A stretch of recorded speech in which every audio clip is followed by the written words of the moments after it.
Today's Reddit story comes from the subreddit Petty Revenge. School denies me my prescription. I told them I want to call a parent. Little did they know, ... Throwaway, because this story could totally dox me. I don't care if people figure out who I am from this post alone, but don't want everyone knowing my anonymous Reddit username.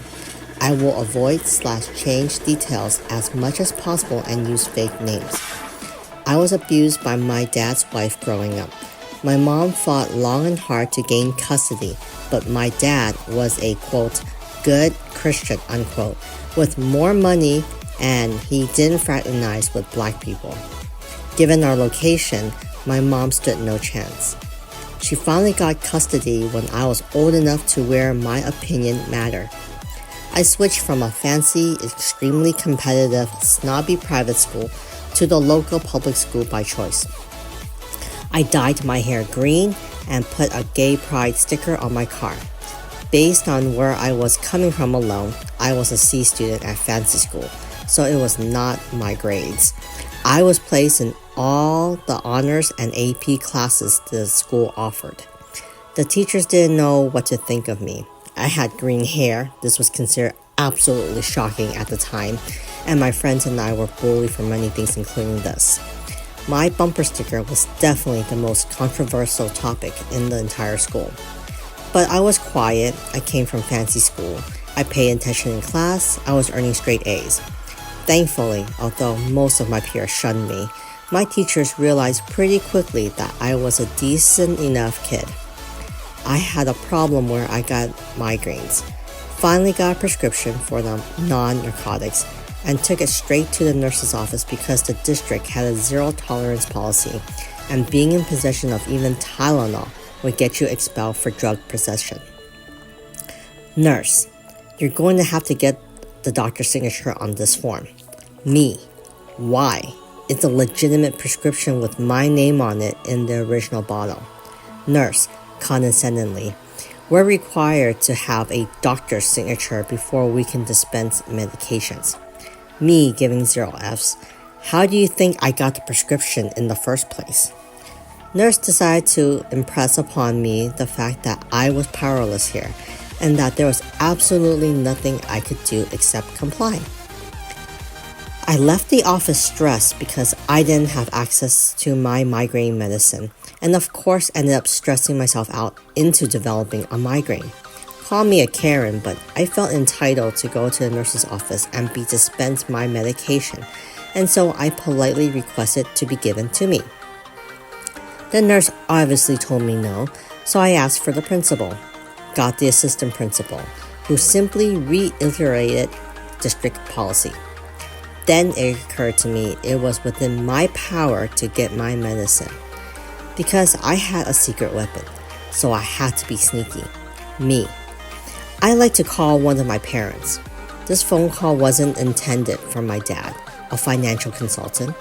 It wasn't to my mom, who works in sales and advertising. Of course, I wasn't calling stepmother. But my stepdad, on the other hand, just happened to be our region's most famous radio talk show host at the time. And he was on the air for another 2 hours.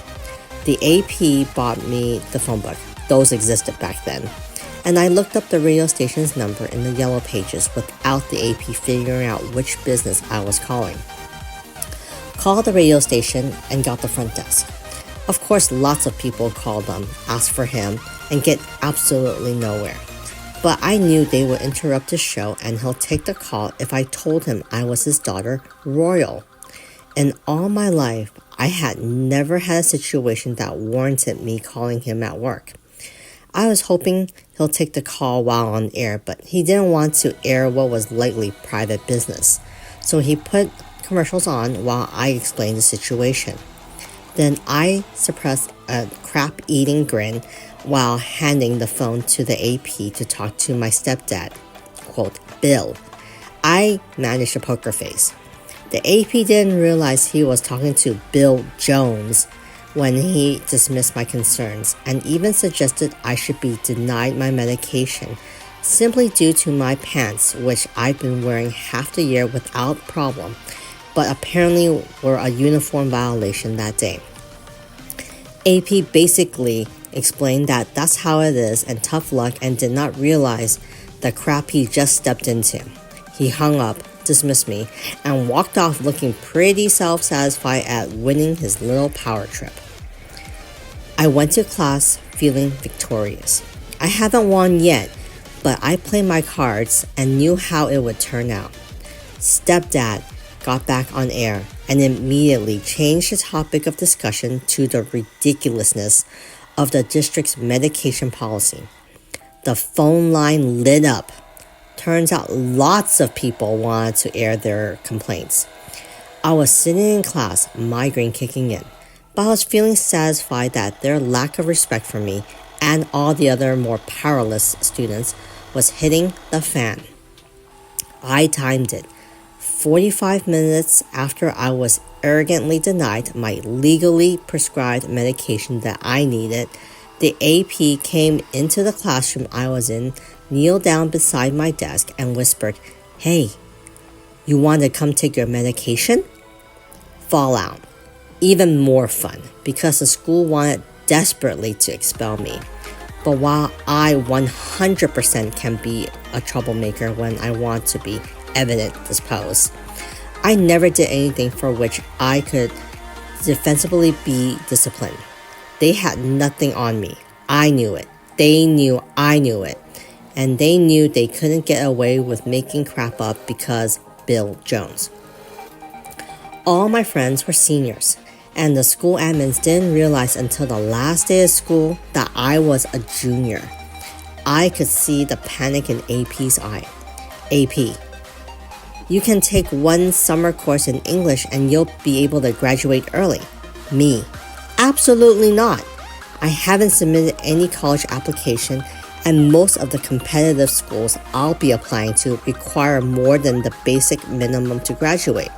I'll be here for another year." "AP, would you like to take your high school classes at the community college instead? You'll get high school and college credit." This was barely heard of program at the time, but they wanted to get rid of me so badly I got to rack up a year's worth of college general education credits during my senior year. They tried to F me over, so I F back, and since they couldn't punish me, they rewarded me with just to get me to go away. Comments. My son has asthma. Way back when he was in first grade is when he started having asthma attacks, which led to this diagnosis. However, they mostly occurred during the colder, drier months. At the time of diagnosis, we were not aware that the school would not allow him to carry his rescue inhaler either on him or in his backpack. One day, I get a phone call from the school telling me he had a bad attack that is taking longer than usual to recover from. I had a portable travel nebulizer that I brought with me, and while he was doing a breathing treatment, I found out that he had to keep his inhaler in the nurse's office. I was not happy that we were not made aware of that at all medication, including rescue inhalers, insulin, and EpiPens, were to be kept in the nurse's office until dismissal.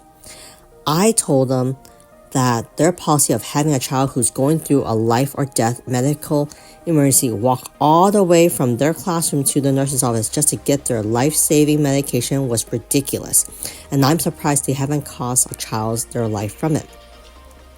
I kept him out of school the next day and had a visit with his pediatrician where I laid out everything that happened the day before, as well as telling her the extent of the medication policy. She wasn't surprised. She wrote me a script for 2 inhalers with a doctor's note stating that 1 inhaler was to stay in the nurse's office and 1 was to stay in the classroom. The school couldn't override doctor's order. That's right. I can't believe there are some school districts that has this type of medication policy. It really does not make sense.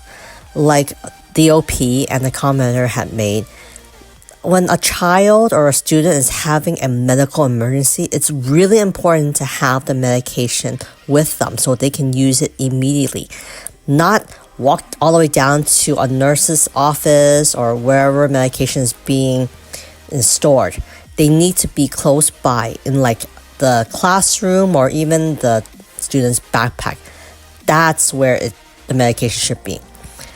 Luckily, at least in my kids' school district, they are allowed to have their medications with them. On the form for the medication, it does indicate from the doctor whether or not the student can administer it themselves or have a nurse administer it. The point of it is that a medication should be with the student themselves. Even if they need help to administer it, at least they have it in hand. That's my personal opinion. I really hope after the OP's incident that the OP's school district has changed their school policy, their school district policy in regards to medication. And I really hope in regards to the commenter about her child who has asthma, hopefully her child's school district has also changed their medication policy too.